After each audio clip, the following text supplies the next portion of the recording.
Hello everyone and welcome back to our videos.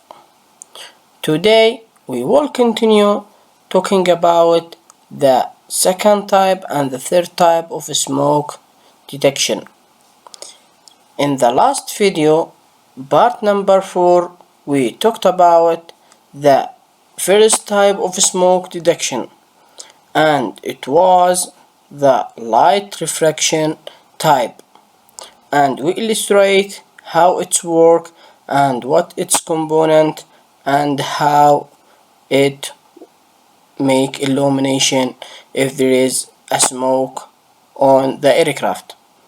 Today we will talk about the second type, and it's called ionization type, and the third type, and it's called the solid state type.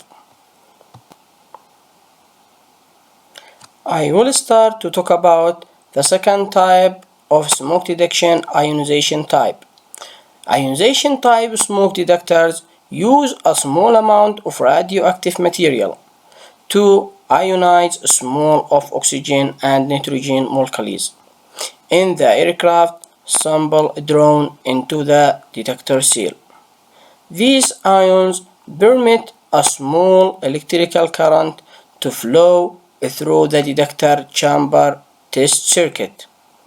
I will show you the figure and we will talk about the components of the ionization type and how it will make electrical current to send it to the cockpit to tell that we have a smoke on the zone or in the areas of the aircraft. This figure illustrates the component of the ionization type and how it will make sensing of smoke. The first component, we have the ionization chamber. The second type, the radioactive material. The third type, electron flow, and the last type, we have the control circuits that will give us the voltage. The ionization type use an ionization chamber and a source of ionizing radiation to detect a smoke in the ionization chamber. The ionization chamber consists of two plates with a voltage across them that come from the control circuits. This voltage flow across them with a long radioactive source of ionizing radiation. The alpha particle generated by the radioactive material ionize the oxygen and nitrogen atoms of the air in the chamber. To ionize means to remove the electron. When you remove the electron from an atom, you end up with a free electron with a negative charge and an atom missing one electron with a positive charge.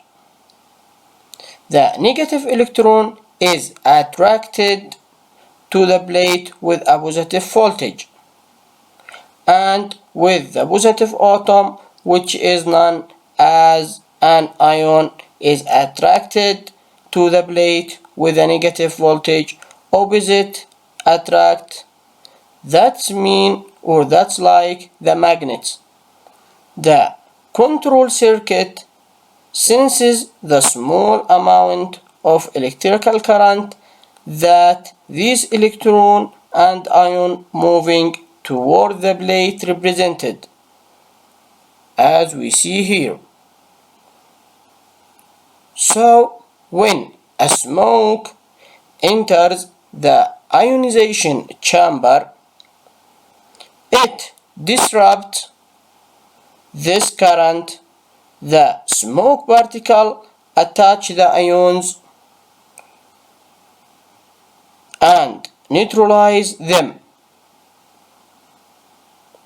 The drop in current in the ionization chamber between the plate and will produce a warning on the cockpit.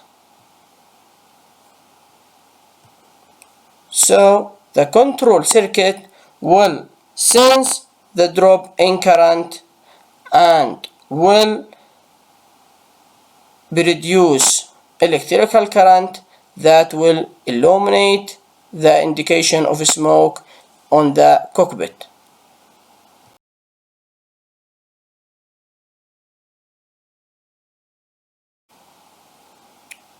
Now, after we talked about the light refraction type, and it's called optical, and the second type, ionization type, we will make comparing between them by the advantages and disadvantages of them.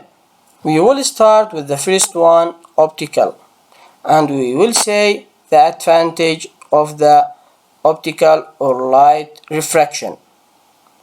The light refraction is very good at detecting low heat, smoldering types of fire with lots of visible smoke.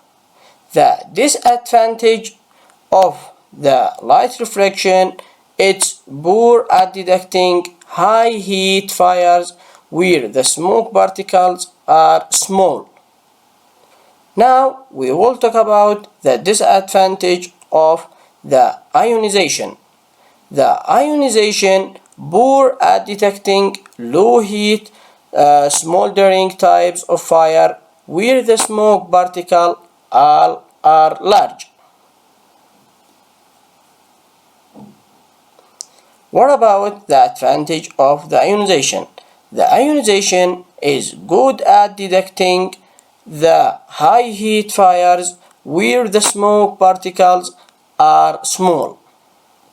The second disadvantage of the light refraction, it can give false alarms if they are exposed to dust or dirt or even the fumes from certain types of fruit being carried in the cargo compartment. The second disadvantage of the ionization, it can give false alarms if they are exposed to dust or dirt or even the fumes from certain types of fruit being carried in the cargo compartment. This comparing between the optical or the light refraction and the ionization types of the smoke detection.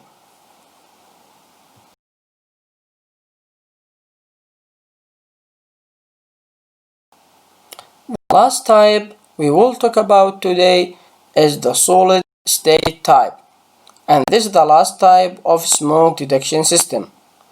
The solid smoke or toxic gas warning systems operate by comparing a signals from two detecting elements, one located in the area being monitored, the other exposed to the outside air. These detecting elements consist of heating coil encased in a coating of semiconductor material, carbon monoxide or nitro oxides, if present, will be absorbed into this coating and change the electrical current carrying capability of the detector. These elements are connected into a type of bridge circuit so that when both elements are conducting evenly, the bridge will be balanced and no warning signal will be present. If the element in the area being monitored is subjected to CO gas, carbon monoxide gas, or nitrous oxides, an unbalanced condition will be created across the bridge and the warning circuit will illuminate the cockpit warning lamp.